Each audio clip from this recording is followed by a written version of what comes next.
This is the Citroen Dispatch, and by that name you'll probably have gathered that this is the all-electric version of the Citroen Dispatch medium panel van and the latest of the Stellantis medium panel vans to get the all-electric treatment. So, is it any good? Yeah, it's all right. Okay, so what do you need to know about the conversion to electric? Well, there are two models, a 75 kilowatt hour battery pack sporting version and one that sports a battery pack of just 50 kilowatt hours. Now, what does that mean for you? Well, with the 75 kilowatt hour battery pack model, you're looking at ranges that the manufacturer claims circle around 211 miles. Now, this is a 75 kilowatt hour battery pack version that I've been driving around in for the past couple of hours to give you guys a better idea of exactly, what you can expect from it. And I've got to say that at a full charge, I got into the front of this vehicle and the range that was popping up in front of my eyes was somewhere around 170 to 180 miles. And that's on a relatively nice sunny day. That means, of course, obviously, if it's a colder day, it's going to be a little bit lower. So what does that mean real world? Well, as I said, the range it was telling me was around 170 to 180. We've been driving around for a couple of hours. We've got a couple of things loaded into the back as well. Nothing too massively heavy, but you know what? We're circling around 148 miles, 137 is about where I think we're going to end up at the end of this ride. So, you can see with regenerative braking engaged that you are going to get more miles than is actually indicated on the display, but temper your expectations. With the 50 kilowatt hour battery pack versions, the manufacturer says you're going to get ranges of around 148 miles. Considering the amount of difference I got on the 75 kilowatt hour version, I would imagine that you can look at maybe 30 to 40 miles less indicated, but if you are using regenerative braking, you'll probably rob back around 10 to 20 of those miles. Again, depending on how far you drive, depending on how fast you drive, and also depending on how much weight you're carrying around.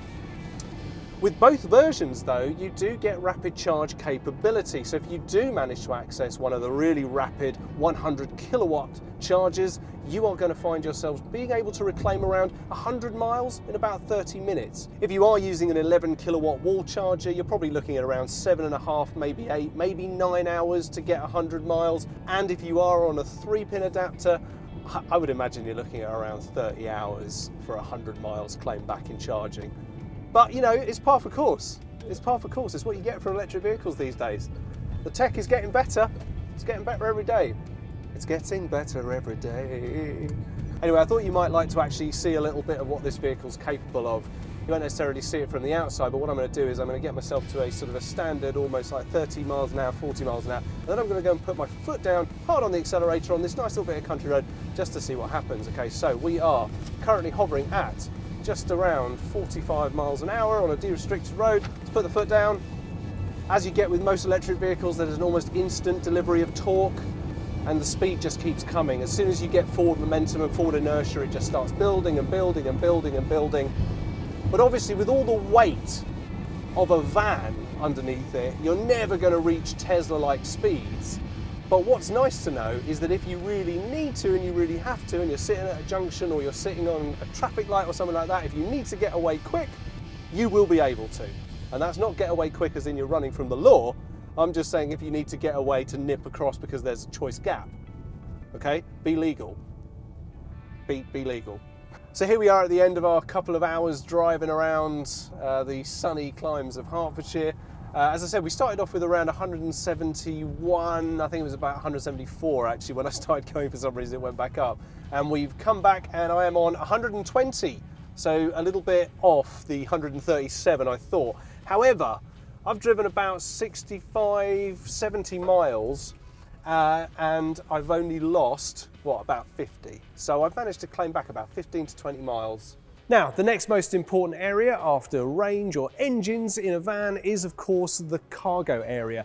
And this being a Stellantis electric van, you know the drill. They have made sure that there have been absolutely no compromises made in terms of dimensions on the loading bays of their electric conversions. They do this by slinging the battery packs underneath the bottom of the loading area, which is very nice and very convenient. As I said, it means you don't have to make any compromises whatsoever. Now, all the dimensions and all that kind of stuff, they're going to be whizzing around me right now so that you can get an idea of all the maximum measurements available in the range.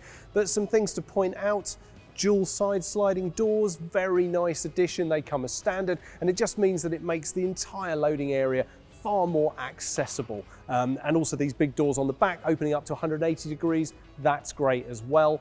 If you do want a little bit more payload, the standard across the range is 1,000 kilograms, but if you want an extra 200 kilograms, go for the short wheelbase version with the smallest battery pack, the 50 kilowatt battery pack, and you will find yourself looking at a payload of around 1,200 kilograms.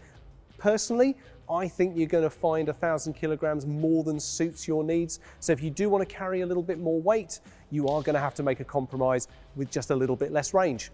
And that's it. That's the cargo area. So, place number 2, the cabin. Of all the Stellantis medium vans that have had their electric transition, I have to say that the Citroen Dispatch is probably the one where the space is probably in the cabin not used as well as it could have been. I've just been driving around in a Vauxhall Vivaro E, and I have to say that the cabin does just feel a little bit more spacious. I think it's this center console right here which actually juts out a hell of a lot more in the front of the Citroen Dispatch than it has done in, for example, the Toyota ProAce Electric that uses this platform, and also, as I said, the Vauxhall Vivaro E. But again, that's not to say this is a bad cabin by any stretch of imagination. It's very nice, very comfortable, and I have to give Citroen some credit for trying to make things look just a little bit different than it does from any other Stellantis van. The steering wheel is quite nice. It's a little bit basic when you compare it, as I've already said, to the Vauxhall Vivaro E, which is a little bit more exciting, got a few more controls on the steering wheel, but the dashboard instrumentation display is very nice and clear. Stellantis vans have a bit of a record in this area. You've actually got separate dials this time rather than a fully digital display, but the displays behind those hard dials are very nice and well lit up. There's lots of blues and greens, you know, it's electric. There's lots of blues and green color schemes in this sort of area. The dashboard itself is quite nice, big and expansive. There's some cup holders on either side, a nice little bit of storage above the infotainment screen here, which of course is our next stop. It's the Stellantis infotainment system you know and love. You've got vehicle functions, you've got music functions, sat nav, you've got apps, you've got connectivity, you've got USB sockets. I mean, it's all right here. Everything that we've already explained is in the review of the full Citroen Dispatch, which you can have a look at right here. Underneath that, you've got some hard climate controls, and you know, I've said it a million times before, I always prefer doing climate control with hard knobs rather than I do just having to tap screens and all that kind of stuff. Below it, there's about 3 buttons that are buttons and about 17 that aren't buttons. Got lots of blank buttons here. But you've got hazard light, you've got some traction control, and you've got a full lock as well there. Probably the biggest area to kind of point out is instead of the standard kind of gear stick, or you know, just if you had an automatic gearbox, you know, not really anything at all, you have a drive selector here which allows you to engage reverse, neutral, drive. You can activate your parking brake here as well, and you can also engage regenerative braking. You also have a drive mode here which allows you to sort of switch between kind of sport driving mode, more economic, or just general eco, which is always nice to see. You've got a 12-volt socket over here, you've got a USB socket there, and you know, standard general Stellantis flip top right there. It's a sort of glove box. Not many of us wear gloves these days, and yeah, unfortunately this isn't one of those ones that has a sort of a velveteen layer on the bottom. This one is just simple shiny plastic. You've also got a little pouch down here, which, you know, is a nice area. You've got access to the fuses down there as well. And I think you've even got, yep, you've got your aux in socket right there, which is great to see. Door storage is very big, very generous. You've even got some underseat storage right here, which is just about big enough for 2 Tesco sandwiches. And if you do love these sorts of things, you've got a nice little fold-out rest here, which allows you to actually, if you just twist it one way or the other, it sort of spins out and you can put documents in there and underneath that. That's always nice. And final thing, this vehicle does come with the ModuWorks system, so it means you can drop this seat and you can actually load through from the back through the convenient little hatch. So there you go, that's it. Done the payload, done the cabin, done how it drives. Let's wrap this up. So, how do we finish this one? Well, I think what you've got to do first is you've got to remember that there are 4 other vans that basically do the same. This is a Stellantis vehicle after all, so they're all kind of the same platform. But, you know, this one has got that nice big Citroen badge at the front. It's a good looking vehicle. It's a little bit more snub-nosed than some of the other vehicles that sit under the Stellantis brand. But at least Stellantis are taking it seriously. At least they offer you rapid charging capability. At least they've thought that far ahead. There are some other vans out there at the moment in the medium van electric sector that, you know, probably haven't taken it as serious as they should. I mean, VW's ABT e-Transporter and the Mercedes-Benz e-Vito with their 90-mile ranges.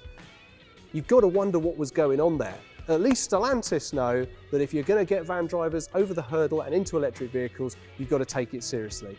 And that means no compromises in the cargo area, decent enough ranges that people will be satisfied that they'll be able to get from A to B, and the capability to charge their vehicle up nice and easy.